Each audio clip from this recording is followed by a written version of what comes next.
For that few brief seconds, you are back in time.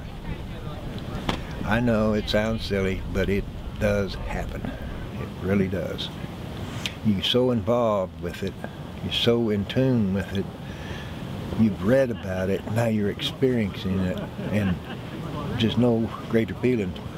It's just great.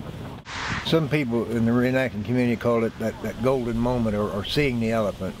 And my first reenactment, I saw that and I didn't know that's what it was. As we were marching out to the battlefield with the drums and fifes playing, the wind let up and the large snowflakes started. Look, I'd landed on my blue uniform and large snowflakes landing on it. Put chills up my spine because that's exactly the way I read about the account. We later on during the battle, by the commander, ordered to take the right wing and hold. And off a distance we see men coming out of the gray woods wearing gray jackets on horseback. And all I remember is seeing white puffs of smoke from their guns coming toward us. All I could hear was my heartbeat and my gun going off. I could not hear any of the commands or anything else. I was so tunneled in there. For a few seconds I was thinking we're going to die today because of these men on horseback coming at us. And finally a man grabbed me on the shoulder and said, "Fall back." And I came back and it was gone. We're a signal detachment, Signal Corps.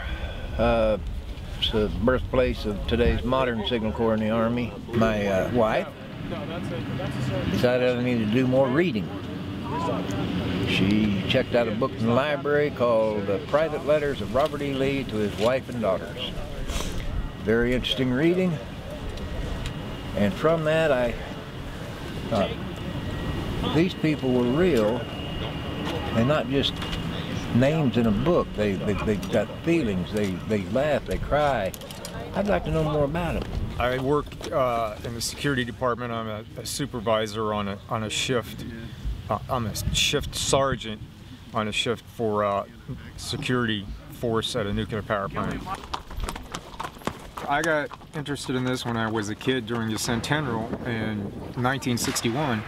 And I read a lot of books and studied the different battles and people and things, and then I started finding things in my family history which went right into that. And the cost for getting into it and initially buying all your equipment, it's gone up quite a bit in the last few years.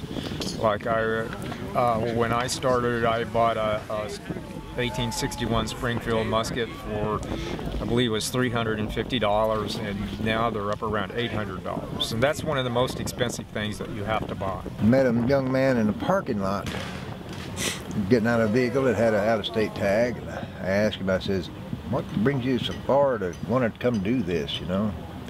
And he says, "Well, my great-great-great-granddad fought on this field and was wounded and captured, and I'm doing it in his memory and his honor."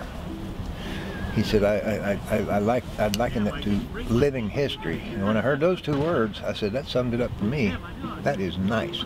Living history. Wonderful words. Because it put into me what I had been feeling but didn't have a word for it. When I read about it and then I saw this and then he put it in words, I said, yeah, that's it. That's it.